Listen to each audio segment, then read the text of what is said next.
আমি একটু জালি ফ্যান খুলেছি, জালি ফ্যানের কোনো লাইনে আসে না। অ্যালুমিনিয়াম, যাকে বলে অ্যালুমিনিয়াম। এই জগতে আপনার এখন চলতেছে শুধু অ্যালুমিনিয়াম ফ্যান, যত আমার তো নাই অ্যালুমিনিয়াম। এই ফ্যানটা আপনার কোনো লাইনে আসে না। আমি ফ্যানের গ্যাস করতেছি, এই যে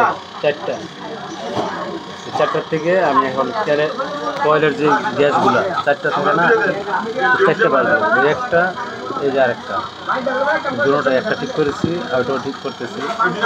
দেখেন আমার কাছে লক্ষ্যগুলো, এগুলো আমি খুলবো আগে থিনার দিয়ে ভিজাবো।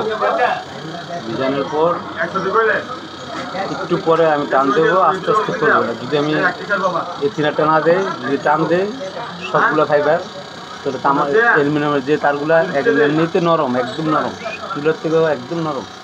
যদি টান দেয় সবগুলো ছিঁড়ে আসবে। যে মুলায়মভাবে খুলতে হয়, আস্তে আস্তে খুলতে হয়।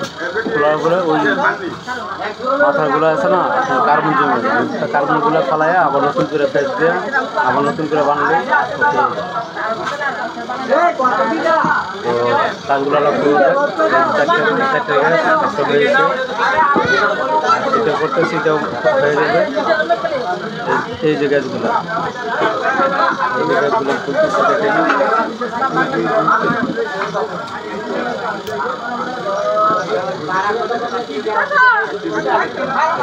খুলছি। এইটা একটা, তারপর হচ্ছে আরেকটা। আগে থিনারটা ভিজাইতে হয়, নাহলে যদি আমি থিনারটা না ভিজাই কী হবে, কয়েলের থেকে যে তারগুলো আছে তারগুলো ছিঁড়ে যাবে, তাহলে তারপরে হবে না। এভাবে ভিজাই নিলে যদি আমি ভিজাই তাহলে কী হয়, ওই যে বানিশ তেলটা, ওই বানিশ তেলটা আপসে করে ছেড়ে যায়। এই যে আমি একটা করলাম, এই যে একটা করলাম,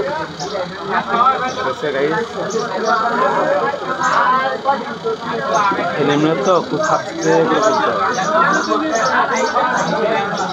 জালি ফেলতে কাজটা আমি করি বেশিরভাগ। এই যে করলাম, দেখছেন কীভাবে করলাম, একবারে হালকাভাবে খুলে দিলাম। এই যে গ্যাস, এই যে গ্যাস, এই যে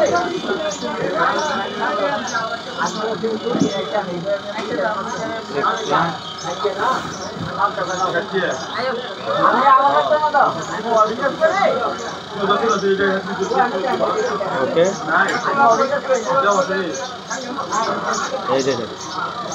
এই যে কার্বন জমে গেছে, এই যে একটা কয়েল, এই যে একটা গ্যাস গেছে, এই যে আরেকটা গেছে ওই দিক থেকে স্টার্টিং রানিং।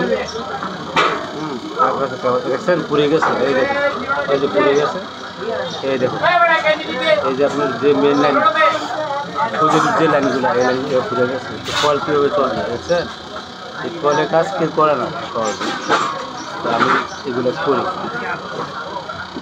এই যে দেখেন এটাও লাইন দিতে গেছে কার্বনে, আপনার এই যে লাইন দিতে গেছে, দেখছেন কীভাবে প্যান্টটা চলবে।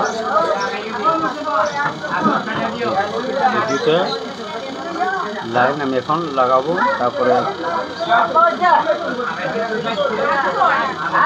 ফ্যান একদম অটোমেটিক চলবে।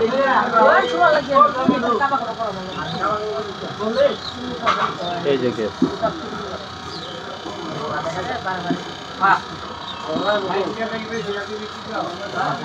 একদম হালকা, একদম নরম। এই যে দুইটা, এই যে স্টার্টিং রানিং, এই যে যাও, তাহলে কী হবে, আমি ওটা লাইন ঠিক আছে সেটা দেখবো আর পজিটিভ দেখবো। ওকে গাইস, এই যে ওকে।